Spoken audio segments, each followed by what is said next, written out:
তৃণমূলের সাধারণ সম্পাদক অভিষেক বন্দ্যোপাধ্যায়ের নির্দেশ মতো দায়িত্ব পাওয়ার পরেই সোমবার প্রথম সভা করলেন মগরাহাট পশ্চিমের পর্যবেক্ষক শামীম আহমেদ।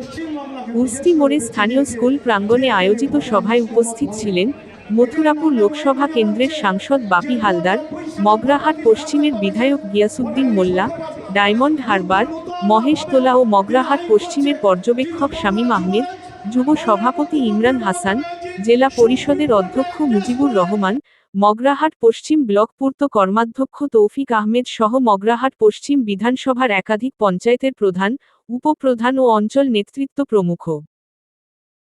ভারতীয় তৃণমূল কংগ্রেস সাধারণ সম্পাদক অভিষেক বন্দ্যোপাধ্যায়কে নতমস্তকে স্যালুট জানাই, যে আমাদের মগরাহাট পশ্চিমের কথা ভেবেছেন।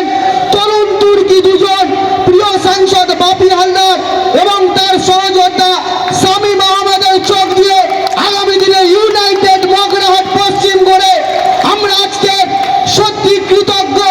2021 তার পরবর্তী ক্ষেত্রে আমরা দেখেছি ঘাত প্রতিঘাত সবকিছু ভুলে আমরা শামীম ভাইয়ের সামনে, প্রিয় সাংসদ বাপি হালদারের সামনে এবং আমাদের প্রিয় জয়দেবদার সামনে আমরা কথা দিলাম, আগামী 26-এ মগরাহাট পশ্চিমে যদি অভিষেক বন্দ্যোপাধ্যায় একটা কলা গাছকে প্রার্থী করে লোকসভা থেকে বেশি ভোটে জেতানোর দায়িত্ব আমাদের।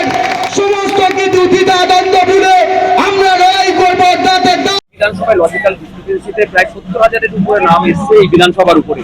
তো আমাদের সর্বভারতীয় সাধারণ সম্পাদক শ্রী অভিষেক বন্দ্যোপাধ্যায় বলেছেন এই এসআইআর বিজেপি এবং নির্বাচন কমিশনের একটা চক্রান্ত, আপনারা জানেন।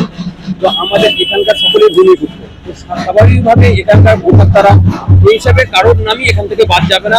এটা আমাদের সাংসদ যেহেতু তারা অলরেডি ম্যাপ, তো তাদের নাম বাদ যাওয়ার কোনো কারণও নেই, ঠিক আছে। তো এর জন্য যতদূর যেতে হওয়ার আমাদের সাংসদ শ্রী অভিষেক বন্দ্যোপাধ্যায় এবং সর্বভারতীয় সাধারণ সম্পাদক অভিষেক বন্দ্যোপাধ্যায় বলেছেন আমাদেরকে যে কারোর নাম বাদ যাবে, তার জন্য যেখানে যেতে হয় আমরা যতদূর যেতে যাবো।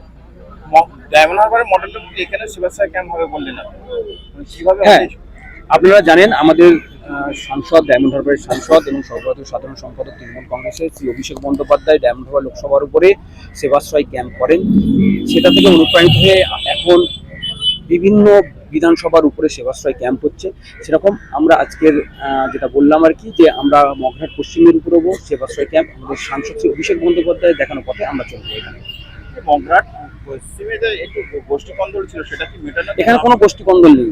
আপনারা জানেন যে আমাদের নেতৃত্বটা সব ইউনাইটেড এখানে, ঠিক আছে। এখানে কারোর সাথে কারোর কোনো অমিল নেই। আজকের আপনারা স্টেজের প্রোগ্রাম দেখেও বুঝতে পেরেছেন যে স্টেজে সকলেই আছে, সব নেতৃত্ব, মানে ছোট থেকে বড় থেকে আরম্ভ করে সব নেতৃত্ব আজকে উপস্থিত ছিলেন আমাদের এই অনুষ্ঠানে। এবারে প্ল্যান, আপনি যেহেতু দায়িত্ব পেয়েছেন, কিভাবে সাজাবেন বা ছাব্বিশে নির্বাচনে কি গাইডলাইন তো আমাদের সাংসদ শ্রী অভিষেক বন্দ্যোপাধ্যায় দিয়ে দিয়েছেন, ঠিক আছে। আমরা সকলকে নিয়ে মানুষের কাছে গিয়ে মানুষের যা সমস্যা আছে সেই সমস্যার কথা শুনে আমরা গ্রাম ধরে ধরে বুথ ধরে ধরে যা সমস্যা আছে সেগুলো সমাধান করে আমরা এগিয়ে চলবো সাংগঠনিকভাবে।